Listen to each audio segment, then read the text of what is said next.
Headline news બિંદાસ બેધડક. વડોદરા મહાનગરપાલિકા દ્વારા આરસીસી રોડ બનાવવાની શરૂઆત કરવામાં આવી છે. તબક્કાવાર આરસીસી રોડ બનતા કમરતોડ ખાડામાંથી છુટકારો મળશે તેમ જાણવા મળ્યું છે. હાલ ચોમાસાની ઋતુની શરૂઆત સાથે જ શહેરમાં મોટાભાગના રસ્તાઓનું મોટા પાયે ધોવાણ તેમજ અસંખ્ય ખાડાઓ પડી ગયા છે. ત્યારે આવનારા વર્ષોમાં શહેરમાં અવારનવાર પડતા કમરતોડ ખાડાઓથી કાયમી છુટકારો અપાવવા વડોદરા કોર્પોરેશન દ્વારા હવે આરસીસી રોડ બનાવવાની શરૂઆત કરવામાં આવી છે. જેના ભાગરૂપે પૂર્વ વિસ્તારમાં ₹6 કરોડના ખર્ચે 2 કિલોમીટરનો આરસીસી રોડ બનાવવામાં આવી રહ્યો છે. પાલિકા તંત્ર દ્વારા પૂર્વ વિસ્તારમાં ₹6 કરોડના ખર્ચે વૈકુંઠ 4 રસ્તાથી શુકન હાઇટ સુધી અંદાજે 2 કિલોમીટરનો આરસીસી રોડ બનાવવાની કામગીરી હાથ ધરાઈ છે.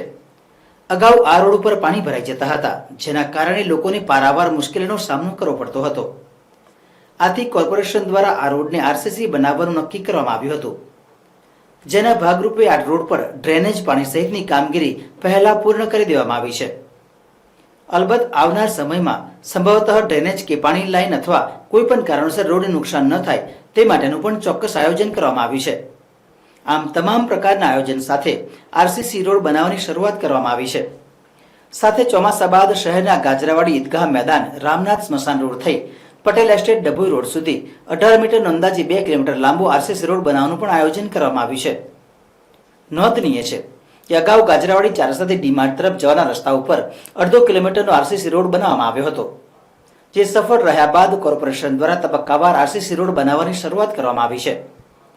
ચોમાસા દરમિયાન નીચાણવાળા વિસ્તારોમાં વધુ પ્રમાણમાં પાણી ભરાય છે તેવા વિસ્તારોનો પ્રવર્તમાન ચોમાસામાં સર્વે હાથ ધરવામાં આવશે અને આવનાર સમયમાં આરસીસી રોડ બનાવવાનું આયોજન કરવામાં આવશે.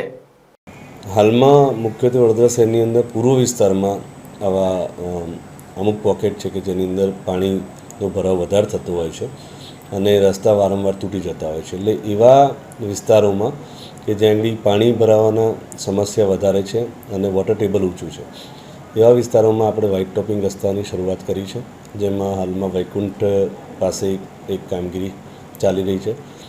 ભવિષ્યમાં આવા પ્રકારના જ અન્ય રસ્તાઓને પણ આરસીસીથી વ્હાઇટ ટોપિંગ કરવાનું આયોજન કર્યું છે. સર, આપ તો એકદમ વિઝનરી છે આપની પાસે, તો લાગે છે કે આ મોડા જાગ્યું, આટલું બધું શહેરના નુકસાન થઈ ગયા પછી પાલિકા જાગ્યું, એવું લાગે છે આપને?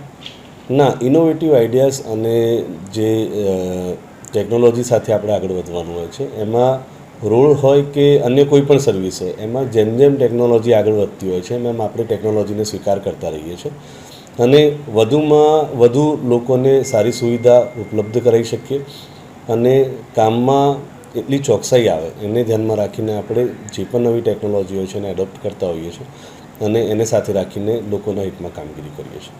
આપે તો કામ હાથ પર લીધું, પણ અધર એજન્સીઓ છે એ આપ આરસીસીનો રોડ બનાવશે અને ગણતરીના સમયમાં જ તોડફોડ ચાલુ કરી દેશે, તો પાછું ફરી એનું ફરી ખર્ચા આવી શકે એવી શક્યતાઓ ખરી? આરસીસી રોડ જ્યાંથી બનાવવાના છે તેમાં એક આયોજન એવું પણ છે કે આપણા પાસે પાણીના જે જૂના પાઇપો નીકળે છે, આરસીસીના જૂના પાઇપો નીકળે છે, એ પાઇપોનો ઉપયોગ કરીને આપણે આરસીસી રોડોમાં ડક બનાવીએ અમુક અંતરે, કે જેથી આપણને એનો સીધો ખર્ચો ના થાય અને ચેમ્બર પ્રોવાઈડ કરીએ અને ભવિષ્યમાં આસપાસના ડેવલપમેન્ટને ધ્યાનમાં રાખતા જ્યારે એને પાણી ડ્રેનેજ કે વાઈફાઈ કેબલ્સ કે અન્ય કોઈ કેબલ્સ કે એમજીવીસીએલ, જેટકો જેવા જે યુટિલિટી પ્રોવાઈડર્સ છે અને યુટિલિટી લોકોના હિતમાં આપવાની હોય એ લોકોને આવી ડકનો ઉપયોગ કરી શકે કે જેથી બનાવેલા રસ્તા તોડવા ન પડે, એ દિશામાં આપણે આયોજન કરીએ છીએ. કેટલું ડામરના રોડ અને આ રોડની વચ્ચે ડ્યુરેબિલિટી કેટલી હોય છે, એટલે અને ખર્ચો બી કેટલો આવતો હોય છે? ડામરના રોડ કરતાં સામાન્ય રીતે આ વ્હાઇટ ટોપિંગ રોડ જે છે તે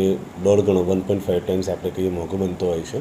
અને ડ્યુરેબિલિટીની વાત કરીએ તો ડામરનો જે રસ્તો છે એની પણ ડ્યુરેબિલિટી, એની જે ઉપરની સરફેસ છે એને ઓછામાં ઓછા 5 થી 7 વર્ષનો ગેરંટી પીરિયડ હોય છે અને આરસીસી વ્હાઇટ ટોપિંગ કરીએ છીએ એમાં આપણને 10 વર્ષ કરતાં વધારેની એની સરફેસ સારી રહેવાના પરિણામો મળે છે.